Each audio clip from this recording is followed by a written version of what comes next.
पता है आप क्या सोच रहे हैं? मार्स पे रहना कितना मजेदार होगा, है ना? सोचिए, एक नई दुनिया, लाल मिट्टी, अजीब सा आसमान और आपके कदमों के निशान उस ग्रह पर जहां आज तक कोई इंसान नहीं बसा। लेकिन क्या वाकई वहां रहना इतना आसान होगा? चलिए इस सवाल की तह तक चलते हैं। लेकिन इससे पहले कि हम मार्स पे शहर बनाना शुरू करें, बहुत कुछ ऐसा है जो हमें समझना होगा। सिर्फ रॉकेट में बैठकर वहां पहुंच जाना ही काफी नहीं है। असली चुनौती तो वहां जिंदा रहने की है।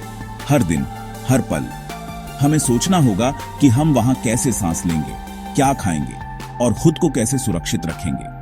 चलो इसे समझते हैं। सबसे पहले हवा। मार्स का एटमॉस्फेयर 25% से ज्यादा कार्बन डाइऑक्साइड है। मतलब वहां सांस लेना भूल जाइए। वहां ऑक्सीजन लगभग ना के बराबर है और इंसान को जिंदा रहने के लिए ऑक्सीजन चाहिए। अगर आप बिना किसी सुरक्षा के वहां खड़े हो जाएं, तो कुछ ही मिनटों में बेहोश हो सकते हैं। बिना ऑक्सीजन सप्लाई के तो नामुमकिन है।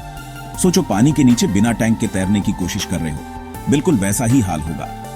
इसलिए हर मार्स एक्सप्लोरर को खास सूट और ऑक्सीजन सिस्टम चाहिए जो हर वक्त साथ रहे।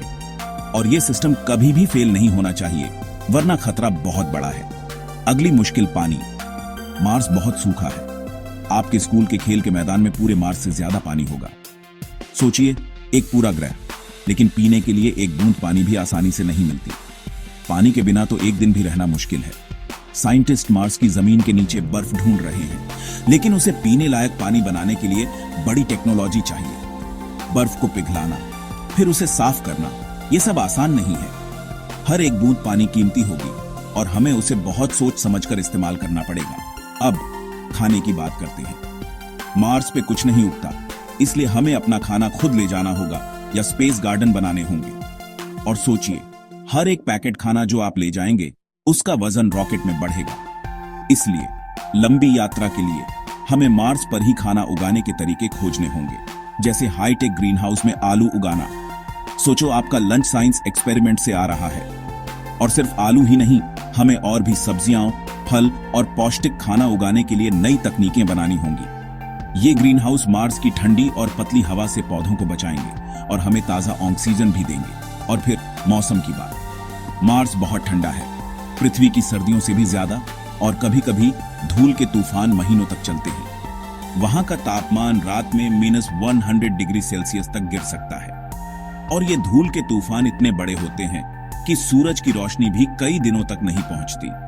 जिंदा रहने के लिए आपको बहुत मजबूत घर चाहिए होगा। ऐसे घर जो न सिर्फ ठंड और धूल से बचाएं, बल्कि रेडिएशन से भी सुरक्षा दें। मार्स की सतह पर सूरज की हानिकारक किरणें ज्यादा पहुंचती हैं, इसलिए घरों को खास शील्डिंग के साथ बनाना होगा। लेकिन मजेदार बात यह है, साइंटिस्ट अभी इन सब पर काम कर रहे हैं। परसिवियरेंस जैसे रोबोट जानकारी ढूंढ रहे हैं और नए आइडियाज टेस्ट कर रहे हैं। हर मिशन के साथ हम मार्स को थोड़ा और समझ रहे हैं, उसकी मिट्टी, पानी, हवा और वहां के मौसम को।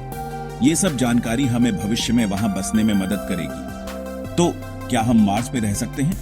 सही टेक्नोलॉजी और टीम वर्क के साथ शायद एक दिन ये मुमकिन हो, लेकिन ये आसान नहीं होगा। हमें मिलकर काम करना होगा, नई खोज करनी होगी और हर चुनौती का सामना करना होगा।